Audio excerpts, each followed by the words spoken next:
में। अब जिस तरीके से जम्मू कश्मीर के अवंतीपोरा से बड़ी कामयाबी हासिल हुई है, 4 आतंकियों को पकड़ा गया है।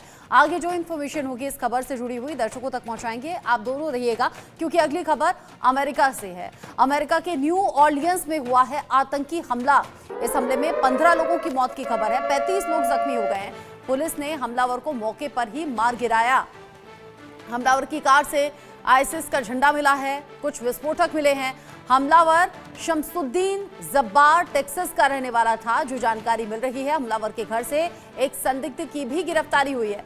अमेरिका में हुआ ही आतंकी हमला, 15 लोगों की जान जा चुकी है। जिस तरीके से हमलावर पकड़ा गया उसको लेकर अब जानकारी जुटाई जा रही है। एक और संदिग्ध भी पकड़ा गया। जो हमला करने वाला शख्स था उसे मौके पर ही मार गिराया गया। एक हमलावर था जिसे पकड़ा और फिर मार गिराया गया, यानी कि जो आमने सामने की फायरिंग रही उसी में यह हमलावर मार गिराया गया। शमसुद्दीन नाम बताया जा रहा है और एक संदिग्ध भी इस हमलावर के घर से पकड़ा गया है। The subject has been identified as 42-year-old Samsud-Din Jabbar, a U.S.-born citizen from Texas. He was driving a Ford pickup truck, which appears to be rented, and we are working to confirm how the subject became in possession of this vehicle. An ISIS flag was located on the trailer hitch of the vehicle, and the FBI is working to determine the subject's potential associations and affiliations with terrorist organizations. America में हुए आतंकी हमले पर एक बहुत बड़ा खुलासा भी हुआ है। आतंकी हमले का आईसिस कनेक्शन आया है सामने। हमलावर शमसुद्दीन के ट्रक से मिला है आईसिस का झंडा। आईसिस कनेक्शन इस तरीके से सामने आया कि वहां से आईसिस का झंडा भी मिला है। शमसुद्दीन का जो ट्रक था वहां से आईसिस का झंडा बरामद किया गया। अमेरिका में हुआ आतंकी हमला और इसको लेकर ये बहुत बड़ा खुलासा है, यानी कि आईसिस से तार जुड़े हुए थे। आईसिस को मानने वाला ये आतंकी यानी कि हमलावर था और ऐसे में आतंकी हमले पर यह बहुत बड़ा अपडेट कि शमसुद्दीन जो कि हमलावर मार गिराया गया उसके ट्रक से आईसिस का झंडा भी मिला है। यूके देवनाथ सर मेरे साथ में जुड़े हुए हैं। यूके देवनाथ सर, अमेरिका जहां पर गन कल्चर को लेकर अभी तक फिक्र होती थी, वहां ये आतंकी हमला 15 लोगों की जान चली गई और आईसिस से जुड़े हुए तार बताए जा रहे हैं हमलावर के।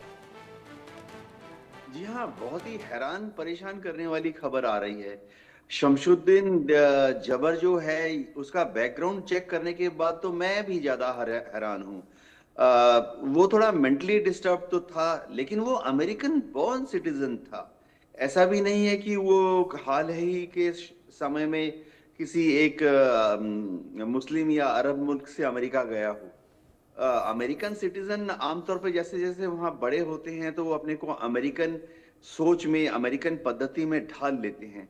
ऐसा लगता है कि शायद उसको कुछ घर की घरेलू परेशानी भी होगी, क्योंकि 2012 में उसका जो प्रथम फर्स्ट मैरिज था वो अनल्ड हो गया और उसके बाद 2022 में 2 साल पहले भी उसका जो सेकंड मैरिज था वो भी डाइवोर्स में खत्म हो गया। एक और स्पेशल चौंकाने वाला तथ्य ये है कि शमसुद्दीन जबर जो था वो अमेरिका की आर्मी में भी बतौर आईटी स्पेशलिस्ट काम कर चुका था और 2015 से 2020 तक तो वो अफगानिस्तान में जो टेररिस्ट एक्टिविटीज होते हैं उनकी जासूसी के लिए, उनके जो इंटरप्रेटर होते हैं उसके लिए भी यूएस आर्मी के साथ काम कर रहा था। और वो बड़ा डेकोरेटेड सोल्जर है। मैं तो देख रहा हूँ कि उसको 7 या 8 तमगे मिले हुए हैं जब उसने अमेरिकन आर्मी के साथ काम किया हुआ।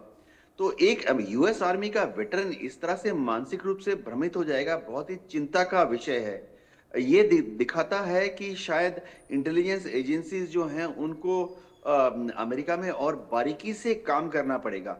हाँ, एफबीआई की इन्वेस्टिगेशन जारी है। एफबीआई ये डेफिनेटली पता लगाएगी कि वो किन किन के संपर्क में था। मेरे ख्याल से इलेक्ट्रॉनिक सर्वेलेंस जितने सस्पेक्ट होते हैं, ये आज की तारीख में बहुत जरूरी है कि वो कहाँ कहाँ किस किस से बात करता है, किस किस से मिलता है।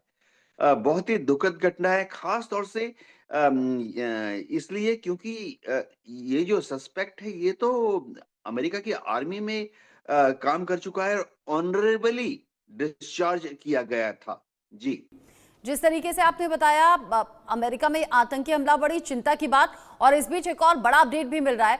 न्यू ऑर्लियंस अटैक पर बोले हैं जो बाइडेन। किसी तरह का हमला बर्दाश्त नहीं करेंगे। हमलावर आईसिस से प्रेरित था। जो बाइडेन ने इस बात की जानकारी दी। न्यू ऑर्लियंस में हमले की जांच अभी एफबीआई कर रही है। जो बाइडेन ने इसकी भी जानकारी दी। साथ ही उन्होंने कहा कि हमलावर ने वीडियो पोस्ट करके संकेत दिया था। जिस तरीके से अभी तक की जानकारी मिली है, एफबीआई इस जांच के आधार पर आगे किसी कंक्लूजन तक पहुंचेगी। न्यू ऑर्लियंस अटैक पर बोले हैं जो बाइडेन, किसी तरह का हमला हम बर्दाश्त नहीं करेंगे, कड़ी कार्रवाई होगी। हमलावर आईसिस से प्रेरित था, क्योंकि देखिए ट्रक से भी आईसिस का झंडा मिला। जो बाइडेन ने इस हमले को लेकर क्या कहा, एक बार सुनते हैं। I know I can speak for all Americans when I say our hearts are with the people of New Orleans after the despicable attack that occurred in the early morning hours. To all the families of those who were killed, to all those who were injured, to all the people of New Orleans who are grieving today, I want you to know I grieve with you. Our nation grieves with you. We're going to stand with you as you mourn and as you heal in the weeks to come. I want to thank our brave first responders and law enforcement personnel who stopped the attacker in his tracks before he could kill or injure even more people. And I want to thank you to everyone at the Department of Homeland Security, the Department of Justice, including the FBI, for working non-stop to investigate this heinous act. Sanjeev Srivastava ji भी मेरे साथ में जुड़े हुए हैं। Sanjeev ji, America जैसी जगह अगर यूं आतंकी हमला होता है, कोई भी आता है बीच बाजार और यूं हमला कर दे, तो ये कितनी चिंता की बात है। हालांकि जो बाइडेन कह रहे हैं कि ये आईसिस से पूरी तरह से प्रेरित था, एफबीआई जांच कर रही है और इस तरह के हमले बर्दाश्त नहीं होंगे, लेकिन जो जाने जा चुकी हैं वो तो जा चुकी हैं और साथ ही लोगों में दहशत भी है। देखिए रचना जी, आतंकवाद की जो चुनौती है आज भी एक बड़ी वैश्विक चुनौती है। चाहे अमेरिका हो, चाहे वो इजराइल हो, भारत भी आतंकवाद की चुनौती पहले लगातार झेलता रहा है। और इस पूरी वैश्विक समस्या का जो एक समाधान है, उसके लिए एक संगठित अप्रोच की आवश्यकता है। ये जो आतंकी हैं, ये जो लोन वोल्फ अटैक, ऐसा लगता है कि ये आईएसआईएस स्पॉन्सर्ड था। ये लोन वोल्फ भी अटैक भी हो सकता है, या ये एक उसमें कई लोग भी इसमें शामिल हो सकते हैं। ये अब आगे एफबीआई की जांच के बाद ही पता चल पाएगा कि एग्जैक्ट साजिश किस तरीके से रची गई।